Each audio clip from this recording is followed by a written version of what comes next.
Boa tarde, meus queridos, como vocês estão? Tudo bem? Tudo bem com a sua casa, sua família, com a sua vida? Graças a Deus. Hoje nós vamos estudar um pouquinho a respeito das diferentes comunidades, tá?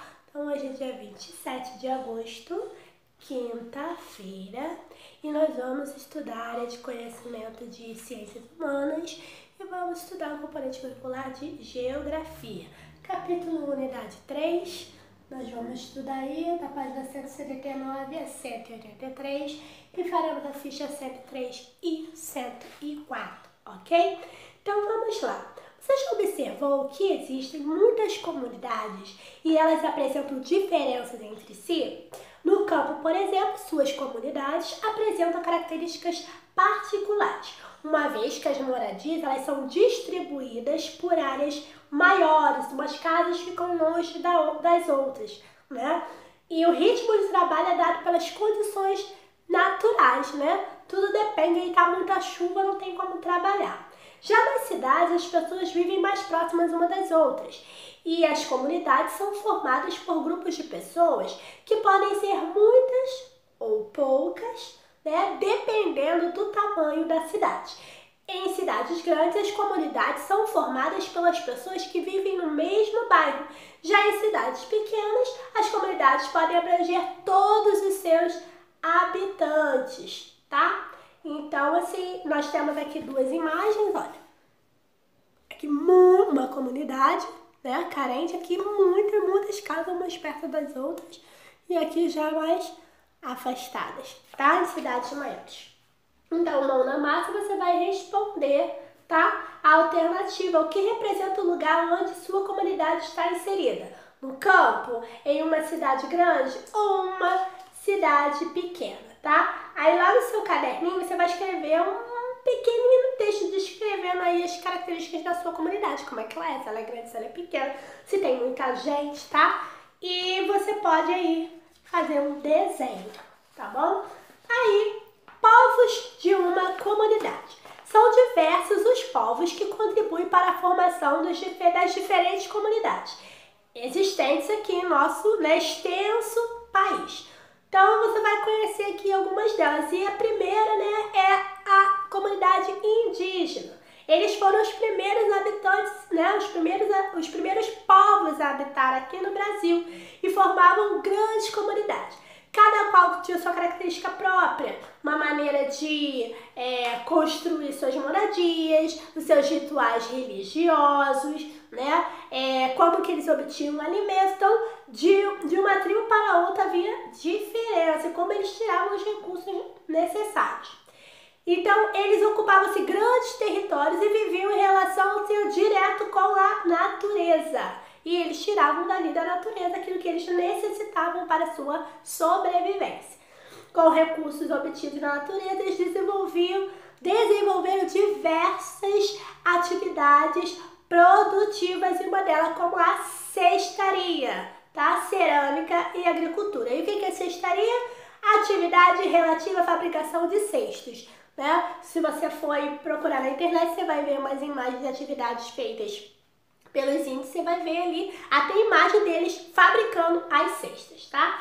Atualmente, muitos grupos indígenas vivem em áreas demarcadas em regiões florestais, formando comunidades, tá? Porém, muitos deles vivem em campos, nas cidades, onde contribuem para a formação de outras comunidades locais com sua cultura e maneira de viver. Aí você tem uma aí, ó, indígena brasileira do grupo Tupi-Guarani. Olha, que lindo, né?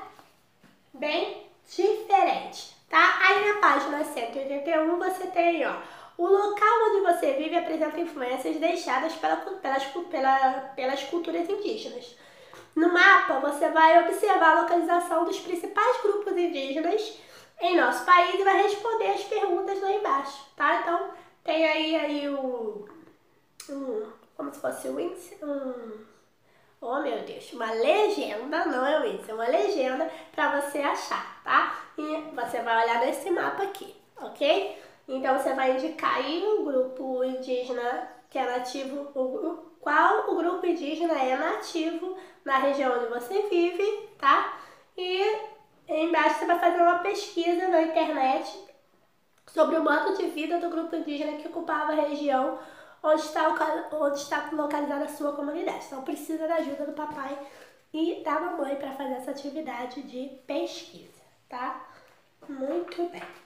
E aí, vem aí os portugueses, tá? Lá na página 182, já estamos quase terminando. Os portugueses, eles chegaram oficialmente às terras que atualmente, né, abrigam o Brasil em 1500, data que durante muito tempo ficou conhecida como descobrimento do Brasil.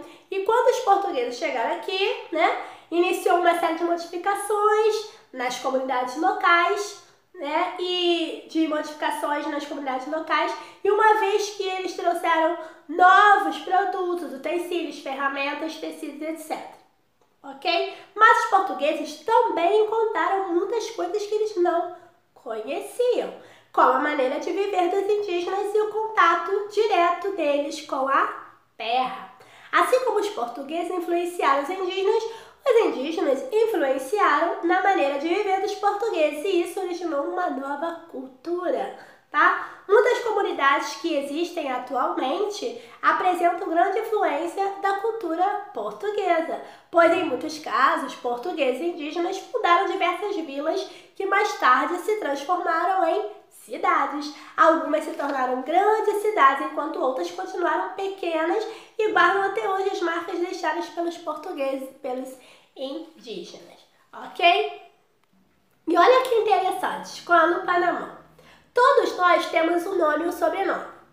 O sobrenome nos dá uma identidade de família. A tia Sheila Santana Castro. Misturou o nome da tia Santana com o nome do esposo, tá? E aí, mas a gente herda aí. Antes era Sheila Viana Santana, que era do meu pai e da minha mãe, ok? E vocês têm aí o nome e sobrenome de vocês aí, do papai e da mamãe, ok? Ou seja, as pessoas que vieram antes de nós, como nossos pais, avós, bisavós. Por isso, a maioria dos sobrenomes ela é muito antiga e teve origem em outros locais. Então, vamos investigar aí na comunidade. Não tem como a gente investigar isso assim na comunidade, a não ser que a gente tente fazer, né, com pessoas que moram mais tempo que você possa ligar, não é isso? Mas você conhece alguém, ou seu pai, a sua mãe, que tem aí famílias com sobrenome com origem portuguesa? Aí aqui tem assim, ó, na página 37, seu material de apoio, tem listado alguns dos sobrenomes originados em Portugal, que são bastante utilizados em nosso país. Aí, na data e no horário definido, que aí eu teria que fazer com vocês, né? Vocês teriam que pesquisar em outros nomes, mas aí eu vou dar uma ideia. Você poderia ver se alguém da sua família, tá, conhece pessoas com um daqueles sobrenomes. Aí você coloca lá se é um primo, seu avô, se é um tio, se é amigo do papai, se trabalha, tá bom? Porque nós conhecemos com certeza aí muitas pessoas com sobrenomes portugueses, né? E às vezes não só sobrenome, tá? Tem muitos nomes, né? Que são originários de Portugal, né? Ok? De origem portuguesa. Muito bem. Então, vamos para a nossa atividade, gente. Então, aqui, ó, página 103, 104. Tô chegando lá. A tia gosta de abrir juntinho com vocês. Ok. Então, qual a atividade? Você vai ler esse texto, tá? Falando sobre a chegada dos portugueses ao Brasil. E depois você, com a sua opinião, o Brasil foi descoberto em 1500 pelos portugueses. Então, você vai dar a sua opinião a partir da leitura do texto. Então, não tem como fugir da leitura do texto, tá? Embaixo, as imagens a seguir representam alguns meios de transporte de antigamente. Aí você vai circular lá, tá? Aquele que foi usado pelos portugueses para chegar até aqui no Brasil. É a caravela. Assim. Ó a cola da tia. Lembra que a tia fez uma caravela para vocês? Não trabalha a caravela. Então, vamos lá para a próxima aqui é 104, tá? Aí tem aqui falando, né, sobre a herança. Nós temos como herança da cultura portuguesa muito mais do que a língua que falamos. Nossos jogos, folclores, lendas e cantigas de roda também são parte dessa herança dos portugueses. Com base nas influências portuguesas em nossa cultura, resolva o exercício a seguir. Letra A, encontre as palavras que representam influências portuguesas no folclore e nas tradições brasileiras. Então você tem aí cavalhadas, fandango. Fandango lembra de biscoito, né? E dá fome. Carnaval, lobisomem, cantigas e cuca. Cuca seja pica-pau amarelo. Aí você vai achar aí, ó, na cruzadinha. Depois, escolha uma influência portuguesa que ocorra na sua comunidade e descreva como ela é, tá? Se você acha que tem, pergunta para pai, para mamãe. Se não tiver, você pode solicitar o auxílio de um adulto, como a tia acabou de falar agora. Tá bom, queridos? Então, daqui a pouco nós vamos para as nossas correções. Beijos!